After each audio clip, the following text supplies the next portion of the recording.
Takže vitajte, dnes sa spoločne pozrieme na niečo, čo je pre každého jedného študenta práva absolútnou alfou a omegou. Tento náš dnešný rozbor je koncipovaný v podstate ako taká ultimátna akademická masterclass. Ušili sme ju presne na mieru, aby ste 100% a bez zaváhania zvládli skúškovú otázku číslo 13, teda sekundárne právo únie, jeho základná charakteristika a triedenie. Žiadna zbytočná vata, žiadne extrémne zjednodušovanie, pôjdeme do hĺbky, pozrieme sa na čistú právnu anatómiu a ukážeme si to pekne dynamicky, aby ste presne chápali, ako táto európska legislatíva reálne funguje. Naša dnešná mapa je jasná a priamočiara. Rýchlo si ju prebehneme. Máme tu 5 kľúčových zastávok. Začneme podstatou sekundárneho práva, následne si ukážeme hierarchiu, mrkneme sa na ten známy rozdiel pred a po Lisabone, rozoberieme si záväzné versus nezáväzné akty, no a na záver pôjdeme do tej hlbšej kategorizácie. Poďme teda hneď na vec. Časť 1. Podstata sekundárneho práva. Viete, hneď na úvod sa musíme spýtať tú najzákladnejšiu otázku, čo presne to sekundárne právo vlastne je. Znie to banálne, ale pri odpovedi na skúške musíte byť pri definícii absolútne presný. Sekundárne právo totiž nevzniká len tak vo váku z ničoho nic. A presne tu máme tú kľúčovú definíciu. Ide o právne akty, ktoré sú doslova výsledkom normotvornej činnosti európskych inštitúcií, či už hovoríme o parlamente, rade alebo komisii. Ale, a toto je naozaj dôležité, musia byť vždy prijaté na základe primárneho práva, čiže na základe tých veľkých zakladajúcich zmluv. Tieto inštitúcie si nemôžu len tak, same od seba, vymysleť novú oblasť pôsobnosti. To nás privádza k týmto kľúčovým charakteristikám. Základom celého tohto systému je tzv. Zásada prenesených právomocí. Čo to znamená v praxi? Znamená to, že inštitúcie únie musia mať v zmluvách úplne jasné, výslovné splnomocnenie na to, aby vôbec nejaký ten akt prijali. Je to obrovská ústavná poistka. A je to ešte jeden super dôležitý teoretický detail. Za sekundárny akt považujeme akýkoľvek právny akt inštitúcií, a to úplne bez ohľadu na to, či je vôbec právne záväzný alebo či má nejaký priamy účinok na vás ako na jednotlivca. Proste všetko to spadá po tento jeden veľký dážnik. Dobre, posuňme sa ďalej. Časť 2. Hierarchia a právny rámec, v ktorom to celé existuje. Predstavte si to ako takú pyramídu. Tu krásne vidíme, ako je to všetko podriadené. Na úplnom vrchole ten najvyšší šéf, to je primárne právo. Zakladajúce zmluvy, to je taká ústavná charta únie. Pod ňou nájdeme medzinárodné dohody, ktoré únia uzavrela s tretími krajinami. No a až pod týmto všetkým, na 3. stupni, sa nachádza naše sekundárne právo. Sekundárne akty sú jednoducho vždy podriadené normám z tých vyšších poschodí. Z toho logicky vyplýva jedno veľmi tvrdé pravidlo – absolútny súlad. Ak by sa stalo, že by napríklad nejaká nová smernica alebo nariadenie šli proti zakladajúcim zmluvám alebo dokonca proti všeobecným právnym zásadám únie, takýto akt jednoducho neprežije. Súdny dvor Európskej únie má tú moc a vyslovene mu to zmluva dovoľuje preskúmať to a povedať – stop, toto je neplatné. Je to úplne klasický mechanizmus, aká kontrola ústavnosti, len prenesená na túto európsku úroveň. A toto je ďalší dôležitý moment.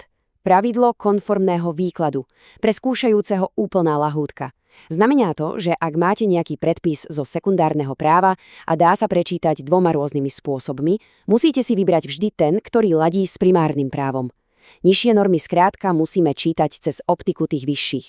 Nejaký výklad, ktorý by išiel priamo proti primárnemu právu, to tzv. Contra legem, na to môžete rovno zabudnúť. To je absolútne nepripustné.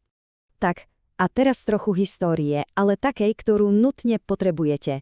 Časť 3. Štruktúra pred a po Lisabonskej zmluve. Pozrite sa na tento historický kontrast. Bolo to dosť komplikované. Pred rokom 2009, teda pred Lisabonom, sme tu mali takú slávnu trojpilierovú štruktúru. Akty z 1. piliera sme volali komunitárne. Akty z 2. a 3., čo bola hlavne zahraničná politika a policajná spolupráca, to boli úniové akty. Vôbec nešlo len o názvoslovie. Mali inú právnu silu, inak sa aplikovali, no proste celkom chaos. Lisabonská zmluva našťastie tieto piliere zrušila, všetko zjednotila a dnes už hovoríme jednoducho o jednotných úniových aktoch. Ale úprimne, v práve má každé dobré pravidlo aj svoju výnimku. A táto je mimoriadne podstatná. Aj keď sme formálne tie piliere zrušili, bývalý druhý pilier, čiže spoločná zahraničná a bezpečnostná politika, si zachoval svoje veľké špecifiká. Akty sa tu stále príjmajú inak, väčšinou to vyžaduje jednohlasnosť členských štátov v Rade a majú prísne nelegislatívny charakter. Prečo? Pretože štáty si chcú v zahraničnej politike prirodzene držať opráty pevne vo svojich rukách. Poďme na to hlavné. Na tú najpodstatnejšiu kategorizáciu pre vašu skúšku. Časť 4. Záväzné versus nezáväzné akty. Toto číslo, priatelia, toto si doslova vytesajte do pamäti. Článok 288 Zmluvy o fungovaní Európskej únie. Ak na skúške pri otázke o sekundárnom práve nespomeniete tento konkrétny právny základ, body idú dole. Je to magický článok, ktorý totiž krásne taxatívne vymenuje tie najzákladnejšie druhy právnych aktov únie. A tu ich máme. Na jednej strane ringu tvrdé záväzné právo. Máme tu nariadenia, tie platia priamo a pre každého. Potom smernice, tie vám dajú jasný cieľ, ale ako to spravíte, je na vás, na štáte. No a rozhodnutia, tie zaväzujú len toho, komu sú vyslovene určené. Na druhej strane ringu stojí tzv. Mäkké právo, soft law, odporúčania a stanoviská. Jasné, nikto vás za ich porušenie nedá na súd, nemajú donúcovaciu moc. Ale pozor, to neznamená, že sú zbytečné. Majú obrovský politický vplyv a súdom často pomáhajú pri výklade práva.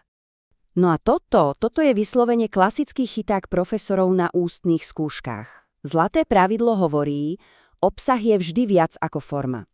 Predstavte si, že inštitúcia vydá papier, na vrchu veľkým písmom napíše nariadenie, ale reálne sa ten text týka iba jedného jediného konkrétneho podniku v Európe. Ako sa na to pozrie súdny dvor? Ako na rozhodnutie. Prečo? Pretože titulka na obale nikoho nezaujíma. Rozhoduje skutočná povaha aktu. To, koho reálne zaväzuje a ako funguje v praxi. Na toto si fakt dajte pozor. Výborne, blížime sa do finále nášho rozboru. Časť 5. Hlbšia kategorizácia. Často sa stretnete s pojmami legislatívny a nelegislatívny akt. Vôbec to nezávisí od toho, či je to smernica alebo nariadenie. Ani náhodou. Závisí to výlučne na procedúre. Ak sa ten akt zrodil počas riadného alebo mimoriadneho legislatívneho postupu, teda že sa na tom aktívne a záväzne podieľal Európsky parlament a Rada, vtedy je to legislatívny akt, ale ak ho vydala povedzme len samotná komisia alebo Európska centrálna banka úplne mimo tohto veľkého postupu, tak ho jednoducho voláme nelegislatívny.